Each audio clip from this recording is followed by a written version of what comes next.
आप सभी को मेरा नमस्कार। मैं राहुल शुक्ला सर्वप्रथम आप सभी से क्षमा याचना मांगना चाहता हूं, क्योंकि मैं लगातार आपके लिए वीडियो नहीं बना पा रहा हूं, क्योंकि मैं शिक्षा के क्षेत्र में लगातार प्रयास कर रहा हूं। इस कारण थोड़ा समय का अभाव है, किंतु मैं प्रयास करूंगा कि मैं पुनः आपके लिए लगातार वीडियोस ला सकूं, महत्वपूर्ण वीडियोस ला सकूं, जो कि आपके आने वाले भविष्य में परीक्षाओं के लिए महत्वपूर्ण बन सकें।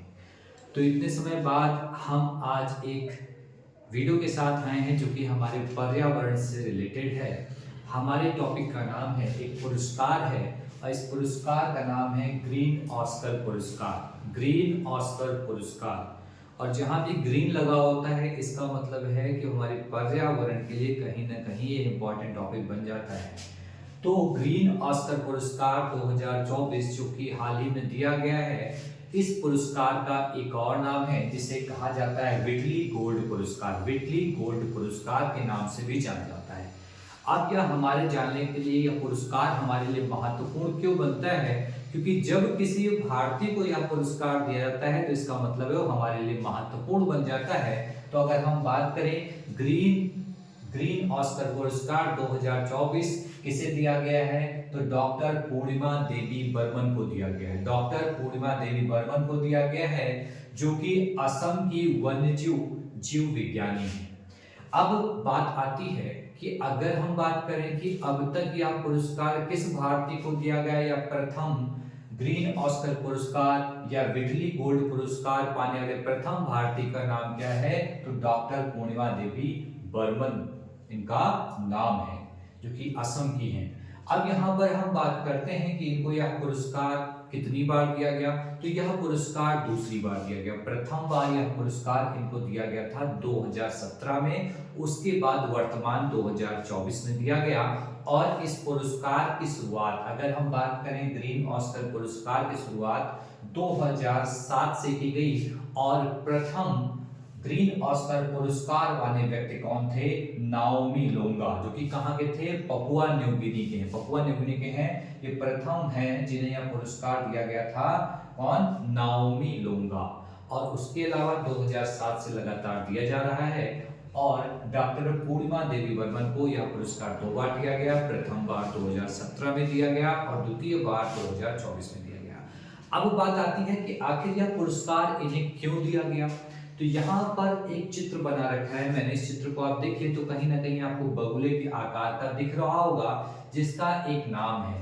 इसका क्या नाम है? तो आप अगर ऐसे देखें तो आप बगुला भी कह सकते हैं। साथ ही में इसका नाम है ग्रेटर एडजुटेंट स्टार के नाम से जानते हैं, जिसे असमिया भाषा में हरगिल कहा जाता है। क्या? असमिया भाषा में क्या कहा जाता है? हरगिल कहा जाता है। ठीक, तो हम इसे हरगिल कह के पुकारेंगे, या हम शॉर्ट में स्टार भी कह सकते हैं। तो जो ये हरगिल है, हरगिल की बात करें तो हरगिल क्या करता है, तो सड़े हुए कार्बनिक पदार्थों को खाता है, और इसे गंदे व अवांछित पक्षी के रूप में जाना जाता है। जब ऐसे पक्षी की बात करते हैं तो लोग इसको क्या करना चाहते हैं, ये घोंसले बनाकर रहते हैं, तो इनके घोंसलों को नष्ट करना लोगों ने शुरू कर दिया, क्योंकि इस पक्षी को लोग गंदा मानते थे। तो इनके आवास को क्या करने लगे, लोग नुकसान पहुंचाने लगे। जब ऐसा काम करने लगे तो डॉक्टर पूर्णिमा देवी बर्मन ने इनको बचाने के लिए, इनके घोंसलों का संरक्षण करने के लिए, इनके आर्द्रभूमि संरक्षण के लिए, इनके संरक्षण के लिए प्रयास किया। और इन्होंने सारस बहनों की स्थापना की। सारस बहनों के लिए एक हरगिल सेना का निर्माण किया। सारस बहनों के लिए बहनों को शामिल किया और हरगिल सेना का निर्माण किया, जिसमें महिलाएं और बच्चों को सम्मिलित किया, और जगह जगह पर लोगों को अवेयरनेस कार्यक्रम, जागरूकता कार्यक्रम लाए, लोगों को जागरूक किया कि इससे हमारे पारिस्थितिक तंत्र को महत्वपूर्ण योगदान रहता है। इस हरगिल को हमें बचाना होगा, अन्यथा हमारा पारिस्थितिक तंत्र डिस्टर्ब हो जाएगा। क्योंकि पूर्वोत्तर राज्यों की बात करें तो पूर्वोत्तर राज्य आप सभी को पता है, 7 राज्य हैं पूर्वोत्तर राज्य: अरुणाचल प्रदेश, नागालैंड, मणिपुर, मिजोरम, असम, मेघालय। उनमें से मुख्य रूप से यह जो हरगिल पक्षी पाया जाता है, यह पूर्वोत्तर राज्य के असम में पाया जाता है। ये भी प्रश्न आपसे पूछा जा सकता है। सीटेट की परीक्षा में भी ये प्रश्न पूछा जा सकता है, अन्य भी परीक्षाओं में प्रश्न पूछा सकता है। तो विशेष तौर पे असम में पाया जाता। तो यहाँ पर क्या किया, डॉक्टर पूर्णिमा देवी बर्मन ने लोगों को जागरूक किया और इनके घोंसलों के संरक्षण के लिए प्रयास किया।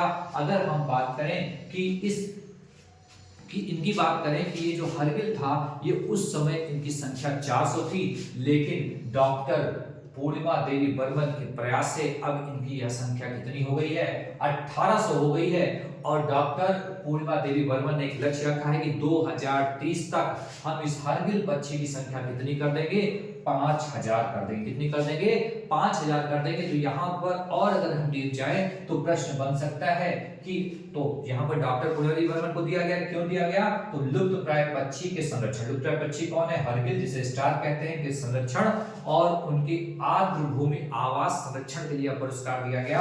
और यह पुरस्कार उन्हें किसके द्वारा दिया गया, तो उनको यह ट्रॉफी और पुरस्कार किसके द्वारा दिया गया, तो राजकुमारी एनी के द्वारा दिया गया, जो कि यूनाइटेड किंगडम के सम्राट हैं चार्ल्स तृतीय की क्या है, बहन है, उनके द्वारा यह पुरस्कार किसको दिया गया, डॉक्टर पूर्णिमा देवी बर्मन को दिया गया।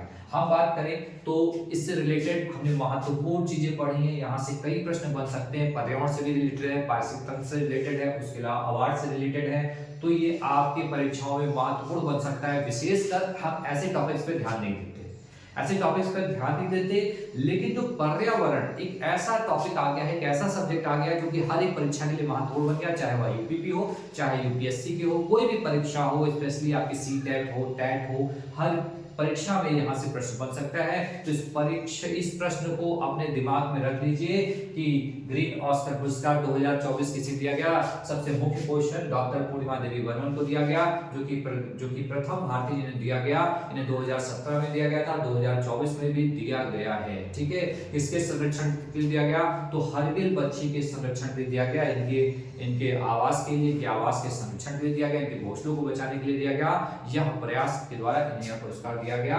ये टॉपिक बहुत महत्वपूर्ण है, बार बार मैं कह रहा हूँ कि ये महत्वपूर्ण है, मुझे ऐसा लगता है महत्वपूर्ण है, तो आप भी समझ सकते हैं जरूर महत्वपूर्ण होगा। आज के लिए इतना ही, प्रयास करूंगा जल्दी ही अगली वीडियो के साथ आप सभी को मिलूंगा। आप सभी का साथ एवं सहयोग बना रहे, आप सभी का बहुत बहुत धन्यवाद।